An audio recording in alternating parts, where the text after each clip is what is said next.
विधानसभा निवडणुकीसाठी मुंबईत काँग्रेसकडून मोर्चे बांधणीला सुरुवात झाली आहे। 12 ऑगस्टला वर्षा गायकवाड काँग्रेस नेत्यांची बैठक घेणार आहेत। या निवडणुकीत मुंबईत कोणत्या जागा लढवायच्या यावर निर्णय घेतला जाणार आहे। मुंबईतील 20 जागांवर काँग्रेसकडून दावा केला जाणार आहे। ज्या जागांवर ठाकरे गटाचे आमदार आहेत त्या जागा काँग्रेस सोडणार असल्याची माहिती मिळते।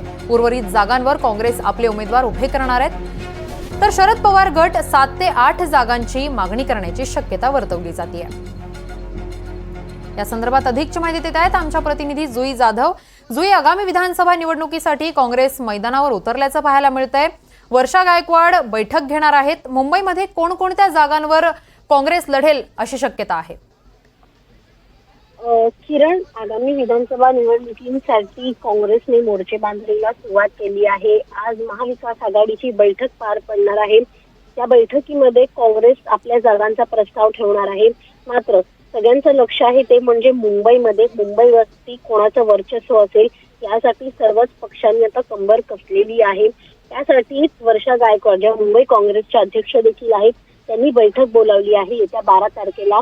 आणि या बैठकीमध्ये सर्व जे नेते आहेत मुंबई काँग्रेसचे त्यांच्यातर्फे त्या इनपुट घेणार आहेत की नेमक्या मुंबईमध्ये किती जागा काँग्रेसच्या ह्या बळकट आहे।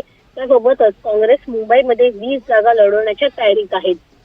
दुसरीकडे जर आपण पाहिलं तर मग सद्यस्थितीमध्ये शिवसेना ठाकरे गटाचे जे आमदार आहेत ते सर्वाधिक आहेत। मात्र ते जिथे जिथे शिवसेना उद्धव बाळासाहेब ठाकरे पक्षाचे आमदार आहेत ती जागा काँग्रेस पक्ष लढवणार नसल्याची माहिती देखील त्यांनी दिलेली आहे। त्या जागा सोडून इतर जागांवरती काँग्रेस आपली चाचपणी सुरू करणार आहे।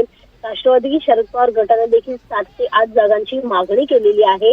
त्यामुळे निश्चितच आता मुंबईसाठी काँग्रेसने कंबर कसायला सुरुवात केली आहे। 12 तारखेच्या बैठकीमध्ये 20 जागा त्या कोणत्या असतील हे स्पष्ट होणार आहे। मात्र चाचपणी सुरू केलेली आहे मुंबई काँग्रेसच्या नेत्यांनी आणि विधानसभेसाठी पूर्ण तयारीला काँग्रेस पक्ष मुंबई देखील आता लागलेला आहे।